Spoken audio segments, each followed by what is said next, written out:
Hello, everybody. It's Nyla. And Katie. And this is... Take Note! And it's been a while. It's a long time no It's been a hot minute. I genuinely do not have an excuse. I'm just lazy and incompetent. I live here, so... Yeah, but you're not...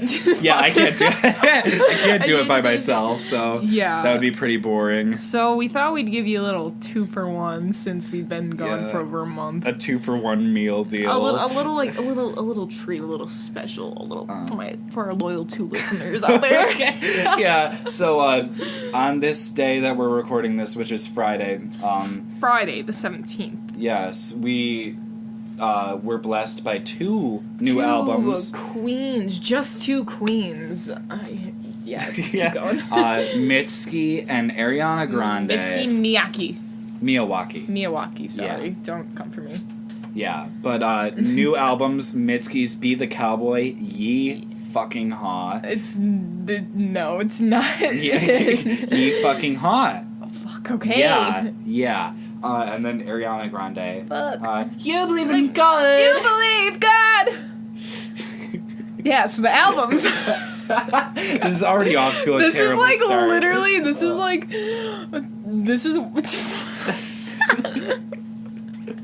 this is what happens when we don't film a podcast for over a month and we just have all this built up inside of us. Just bear with us. I told Katie in the car earlier, our energy is gonna be way too strong. Our crackhead energy is it is up there. We apologize in advance and also retroactively, given the first 2 minutes so far. Yeah, literally, it's been 2 minutes. Okay, so Mitski's Be The Cowboy. First of all, she looks beautiful in the cover art. She always looks beautiful, but especially in this cover art, damn, are you kidding me? Mm-hmm. I especially love the touch of the tweezers being pressed against her, so it's almost this idea of obviously this is almost fixed. This is pressured. But I almost feel like I like the cover art for Nobody. I feel like that would have been a better album art. That's just my opinion, but it's a great picture of her regardless. Mm-hmm. And before we even get into the songs, I have the CD version right now. Also a side note, we bought the last 2 copies at a local record store, so yeah, they literally only had 2 copies left, and we snatched them. They didn't even have a Mitski section. She was in the miscellaneous literally disrespect. She paved the way. She died at Stonewall. She walked. People forget so that. All of us could run. Literally. Yeah. Okay. We digress. So, anyways, let's get on to the first track, Geyser, which was the first single that came out. Jinx. It's very Mitski, and I feel like it's not really an accurate representation of this entire album. Mm-hmm. I think this is kind of the one outlier to the because everything else, I don't know, it has, a similar kind of vibe to it. I feel like if you're coming straight off of Puberty 2, you would totally expect this song. Makes sense for that, but this new era that she's... I feel like maybe it's meant to be kind of a transitioning song. Hey, here's smart, one last kiss. And the music video for this is also very pretty. She's on the beach, very beautiful. She's just running great around. Great vocals, as usual. That's what we expect. Mm-hmm. And then, Why Didn't You Stop Me? Ugh, a tune. Literally. I love, there's a couple lyrics that I love in this. I love Paint It Over, and then immediately there's, guitar strums that are, very aggressive after it, so it feels like painting. And then there's, a lyric, if I could pull it up from here. I look for a picture of you to keep in my pocket. That's cool. Yeah, I know. It has all the lyrics on there. Yeah, it's if you open up, it's kind of a trifold type of album thing. And underneath, it says the entire track list and the lyrics, which is, I've never seen that in the album. That's really smart. I've actually seen it on, the artwork or the album for Japanese Breakfast Soft Sounds from Another Planet. Great minds think alike. But anyways, the lyric is, I look for a picture of you to keep in my pocket, but I can't seem to find one where you look how I remember. I don't know why, but I like that. It's been so long. But anyways, this song, really good. Let's go on to Old Friend. Ooh. Can I see this really fast? Yeah. Yeah. Oh. Then, yeah. Iconic lyric Also in really, this. yeah. Like, the one where it's talking about, like, coffee and talking about nothing. Yeah. Oh, God. And, like, all these songs, like, we were talking about this earlier, they're all pretty short, but I kind of prefer that than somebody fleshing something out and it just not needing to exist for that long. So I give her props for knowing when to, like, just, if it's succinct and it sounds better, I'd prefer that than, like, something that is way too long. Just, like, me describing how songs are too long for way too long. She knows, like, that she said what she's needed to say. And so at that point, she just, she literally just pieced out after these songs. Like, the longest song is, like, a little less than 4 minutes. Every other song is, like, either in between, like, 1.5 minutes to, like, 2.5 minutes long.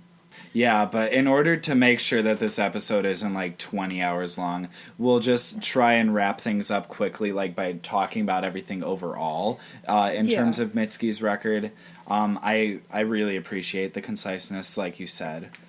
Just how everything is kind of short and sweet. But effective. Personal, I'm just gonna go through and say my personal favorite songs from it. Nobody, second single, so good. I loved, that's like the first song that I heard from Mitski, so it was just kind of like I wasn't listening back to her other stuff, it was very different in a good way. And Me and My Husband, I love that. It's got very simplistic, like, vocal or, like, whatever chord progressions, but her voice, like, gets the job done, and it's, like, a really interesting song. And also A Pearl. Very, very pretty. And in terms of my favorites, I'd probably also go with Nobody. I'd go with Lonesome Love just because of the line, because nobody butters me up like you and nobody fucks me like me. That's, so iconic. Two Slow Dancers, and probably Washing Machine Heart, just because I like the drum beat in that. I love how you said that the washing machine turned on. I didn't even, no, that was actually the AC, or no, the heater. Can you just let me have this, please? Okay, fine, yes. Oh, the washing machine randomly turned on. Okay. Anyways, this album, I'd give Overall, it a hard, like, 20 million out of 5. I give it, and I'm gonna rank mine out of 10. I'll give it like an 8 out of 10, just because I'm not obsessed with every song, but as a whole, if you're just, like, listening to it in one sitting, I like that, rather than, like, because some songs, like, sound kind of awkward if you just, like, pull it out and listen to it, but, like, if you just, like, were to listen to it, you'd appreciate it more, I feel like. But overall, 8 out of 10. She never disappoints. She was fab. Alrighty, and now let's shift gears a little bit. To Sweetener by Ariana Grande. Way more mainstream, but... Ariana Belgrande. Oh my god, this bitch got the nacho fucking... prize from Taco Bell. This bitch got, in honor of Sweetener, not even, I think she just wanted them. I just wanted them. Got the Nacho Bel Grande fries or whatever from Taco Bell. Like, literally no one asked you to. I know. Can't believe you guys are making me and then get I was these. like, oh hey, Bel Grande. Ariana Grande. My Sweetener. mind. Yeah, we're just gonna, like, glaze over this as a whole, kind of. You guys... I'm sure have heard these songs a million times, the singles. Yes, for me this is more of like a first impressions because honestly I've heard like maybe like half of this album. I'm just gonna pick through some of my favorites, kind of like we did with the last one. Goddess Woman and No Tears Left to Cry, those, I honestly, Goddess Woman I liked a lot in the beginning, but now I'm like a little bit over it. Like, it's still a great song, like I obviously love it still, but I'm just like, No Tears Left to Cry, I don't know why that one, just, like, I will never get tired of it. I just think it's so pretty, and, like, just, like, the lyrics, I don't know. She's just so talented. My girlfriend ruined that song for me because she noted there's, like, a part where you hear, like, oh, yeah, and, like, it cuts out really quickly, like, almost to the point where you can tell that it was, like, literally, like, chopped out of something, and I'm like, oh, thanks for ruining my life. It's still a very good song, but I always notice that now. And also, something I've noticed is that, like, everything's in lowercase. Like, I don't know if that's, like, just, like, her new thing now, but it's an aesthetic. It's very uniform for the most part, except for the God and Goddess Woman and R.E.M., which is all caps. But other than that, I think I don't know. I like it. I'm a lowercase kind of person. I think it looks cleaner. Yeah. I don't know. But yeah, No Tears Left to Cry. The Light is Coming. I was very underwhelmed. I heard it, like, she teased it a lot, and I just kind of knew what to expect going into it. I think her and Nicki, like, they're a very good collab. They've collabed so many times in the past, and I think they work very well together. I preferred Bed, which is on Nicki's album Queen. They, like, came out around the same time. These two singles, and I just prefer Bed. Because, like, The Light is Coming just gets a little bit too redundant for me. And, like, it's a cool song, but it's not, like, my favorite. Yeah, I think my favorites from this album, besides the singles, if we were to exclude those, are R.E.M., Sweetener, and Borderline. Borderline is with Missy Elliott, and oh my god. Ooh. I'm glad. I'm excited to hear that one now. I'm so glad that, like, I just fucking love Missy Elliott. She's awesome. She's one of my favorite female rappers in general. I think she's so underrated, especially in this generation. Like, she was hot shit, like, when we were, like, really little, like, early 2000s, late 90s. But she's back, baby. Yeah, like when we were babies. Yeah, I remember, like, there was a carpool karaoke or something with Michelle Obama. Or it was, like, I don't know. Or no, yeah, it was something like one of those, like, little skits, whatever. And Missy Elliott just showed up, and I was like, I'm here for it. It's so random, but, like, I'm here for it. Yeah, because nobody's there for James Corden. Yeah. Literally nobody. Let me just, okay, I have to digress really Are we quickly. going to digress to talk about James Corden? I watched the James Corden Ariana Grande carpool karaoke, and can James Corden just stop acting like he's at, like, the vocal caliber of his guests? Because it when pisses he me tries off. singing along to the songs. He tries to flex on them and doesn't, and it's embarrassing. Quite frankly, it is embarrassing for everyone involved. He just doesn't, like, he just, like, gets, like, silly. He has no, like, power in his voice. Like, you can't just pretend like you know how to sing when you're next to, like, Ariana Grande or, like, Adele. Like, the Adele one was so cringy to watch. I was like, you are not as good as them. Stop. Like, you're embarrassing. I just, like, I like the segments. I think they're funny sometimes, but, like, when he's genuinely trying to sing and I'm just sitting there like, what the fuck is this? That's when we have a problem. We're in the middle of a review and you just go I just review like, on James Corden, not good, chief. Yeah, but like he acts like he's a singer. Yeah, That's what's annoying. Like he like and there was another thing, it was like with Ariana Grande. See, this is still kind of relevant. It was like see you're tying it in. Yeah. You're weaving the story. But it was like a segment they did. It was like Titanic in songs, and they took like a ton of like popular songs and they like told the story of Titanic with those songs. And he was literally singing more than she was. Like, who are you? Like, that's just rude. Like, you don't, like, Ariana, she sounded so good, but, like, no. Yeah, I noticed in the carpool karaoke's, I can understand, like, if you're singing along with, like, your idol, but, like, when you're trying to when you're, like, actually trying, like, no. Like, I couldn't even hear Ariana sometimes, like, because it was him so fucking loud. Usually when I sing a song that I'm a fan of, I'm just singing along with it. I'm not, like, trying to, like, cover it. Like, that's okay. It's literally okay if you're in your car alone, but when you're with the person who wrote that fucking song, let them do it. Take a step back and literally realize who you are. It's literally the equivalent of people asking you, like, oh, who sings that song? And then you're like, oh, this artist. And they're like, let's keep it that way. But, like, literally, let's keep it that way. It's literally the equivalent. Okay, back to Ariana Grande, Sweetener. Pete Davidson, that song I was kind of scared to listen to just because, like, I don't know. I was just, you feel like the relationship is kind of... No, it didn't even have anything to do with that. I thought it was just going to be so corny and stuff, but it was actually a cute song.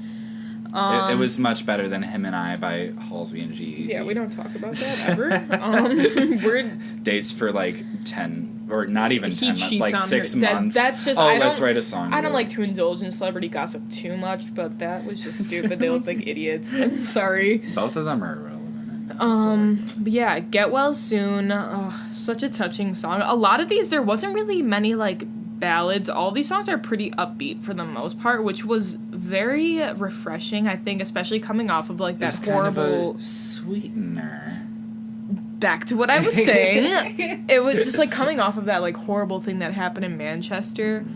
You would expect kind of like a lot more like ballad, like very effusive songs, but this was very happy, upbeat, and like looking in a new direction, and I personally appreciate that. That's why I'm starting to become more of a stan every time I listen to her, I think. And she's also just such a funny person. Mm-hmm. Like, I never realized how funny. I thought she was just like, it's Ariana Grande. It's Kat from Victorious. Yeah, I didn't like her then because that was just the embodiment of cringe right there. Like, I just hated that voice. Sorry. Back to what I was saying. She was very, like, she's obviously the best singer on Victorious. Yeah. I think we're all great singers. I think we all sing. Yeah. I don't know why Tori was the... so pressed. Yeah, I don't know. Yeah. But, yeah, just, like, ever since the beginning, she's always been a star, and now she's really coming into her own. Mm-hmm. Like, even more so than she had. Like, she's just really establishing herself as an artist, and I love that. I think it's very cool to see, and she's a really good person. Like, you could tell she's one of those people that genuinely cares about her fans. Mm-hmm. Like, she's not just, like, saying it to be, like, bullshitty, like, oh my god, I love my... Like, and then is, like, an asshole to them. Like, no, she's, like... genuinely like she says like I love you every day like on Twitter. Like I think but it's more than that, obviously. You know, for like the rest of the I feel like for like most of the rest of the cast members on Victorious was like that was their thing, but for Ariana Grande that was like her backstory. That was like her yeah, like they're like her early life section famous on Wikipedia. Yeah. They're like famous like people like Victoria Justice, no shade, or like Jade even. Like Jade's kind of doing her own thing now, but like they'll always be the people from Victorious, but Ariana Grande is just, like, proving that she's so much more than that. Mm-hmm. Or, like, Sam and Cat, like, people forget. Never forget. Oh, my God. Never forget. Don't talk about Sam and Cat. Fuck, I didn't want to do this tonight now. Who started the rumor that I was talking about Sam and Cat in the middle of the podcast? No. But, like, she's just, like, proving herself as an artist, and, like, I feel like she's really being taken seriously now. Mm-hmm. Especially, like, after, like, I think, like... after Manchester, not to, like, dwell on this, but, like, the fact that she was able to coordinate a concert after that, like, most people you would think would be very traumatized. Yeah, after and that, no, but you could tell that there, like, because I know that there was a period of time where she was, like, considering not even making any more music. Yeah, but, like, the fact that she's doing it for her fans, like, she's going out of her comfort zone for her fans, and, like, to raise money for the victims and all that. She's just, like, such a good person, such a good role model. And just very sincere, and you could tell. Yeah, and I think, like, I saw something earlier about how, like, I guess she was being interviewed, and she said, like, the songs on this album are, like, songs that I like, too. Like, I feel like this is the first time that I've written songs that I like. And that's, that's important. That's good, you know, like, because you'd want to be able to perform, like, the songs every night and be like, yeah, like... oh my god, you know, if only I could be in the audience hearing this right now. Yeah, and that's important for an artist, too. If they're not loving what they're doing, it shows, but you could tell she's loving it and having fun, and that's the most important part, I think. And yeah, with that, I think that's a good thing to end on. Anything else? Any final words?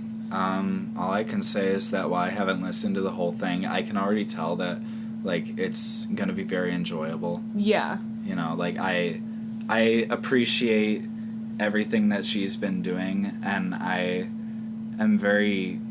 I don't know, I feel like a lot of people slept on her for the past, like, few years, you know, like, because, like, oh, well, she's the girl from Victorious. Or there's this, like, yeah, just, like, that association. I feel like it took her a while to shake that off, and just, like, acting like...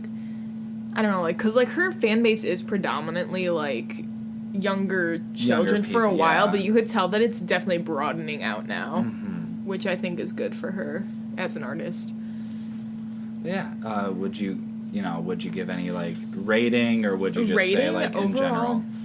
I'd give it an 8 out of 10. I think it was a solid 8. There's some songs that, like, I wasn't too crazy about, and there was a little bit of, like, a gray area where things were starting to sound the same. Mm-hmm. But just, like, in the context of all the singles and just everything, like, as a whole, I would give it an 8. I really, really like this. 2 8s. 2 8 8. We got 2 8s. Lucky 88. That is not a thing. Speedy Ortiz. That's a song by Speedy Ortiz. Lucky 88. Shout out to Anna, who got me into that song. Anyways, thank you for watching this really... like, random out of the crap. James Corden shitting on. That was just like... we promise the next time we do a podcast... it won't be the scatterbrained. It won't be more coherent. It's just our energies we're trying to our process. minds are getting too back into this. powerful, guys. Yeah. We'll be back. I don't even want to say like exactly when we'll be back because We'll I just most likely be back in 2 weeks. Yes, but no promises. But we're gonna try. Yeah, we will really try our hard. hardest because like school and stuff. But Yeah. we'll make it happen. We guys. both go to Don't worry. college, unfortunately. Yeah, no. Yeah. But yeah, this has been. Take note. You believe in God. You believe God.